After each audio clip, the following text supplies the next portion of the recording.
ప్రభుత్వం ప్రత్యేకంగా కృషి చేస్తోందని బీజేపీ జాతీయ ఉపాధ్యక్షురాలు మహబూబ్నగర్ పార్లమెంటు సభ్యురాలు డీకే అరుణ అన్నారు. అంబేద్కర్ జయంతి సందర్భంగా మహబూబ్నగర్ జిల్లా కేంద్రంలోని అంబేద్కర్ చౌరస్తాలో ఉన్న అంబేద్కర్ విగ్రహాన్ని డీకే అరుణ శుద్ధి చేశారు. అనంతరం కొవ్వొత్తులను వెలిగించి నివాళులర్పించారు. ఈ సందర్భంగా డీకే అరుణ మాట్లాడుతూ బీజేపీ ఆధ్వర్యంలో దేశవ్యాప్తంగా ఏప్రిల్ 13 నుండి ఏప్రిల్ 25 వరకు అంబేద్కర్ జయంతి వేడుకలు నిర్వహిస్తున్నట్లు తెలిపారు.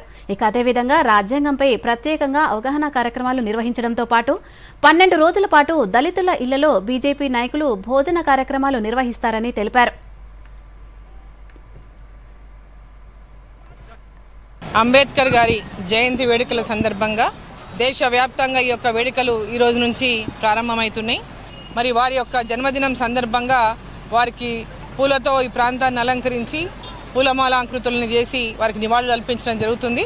ఆ తర్వాత పార్టీ కార్యాలయంలో కూడా ఈ కార్యక్రమానికి అక్కడ కూడా మరి వారి యొక్క ఫోటోకు దండలు వేసి పార్టీ కార్యక్రమాలు కూడా పార్టీ కార్యాలయంలో నివాళులు అర్పించి కార్యక్రమాన్ని నిర్వహించడం జరుగుతుంది. ఆ తర్వాత ఈ నెల 25వ తేదీ వరకు ఈ జయంతి వేడుకలు ప్రతి మండల కేంద్రాల్లో, జిల్లా కేంద్రాల్లో, నియోజకవర్గ కేంద్రాల్లో నిర్వహించడం జరుగుతుంది.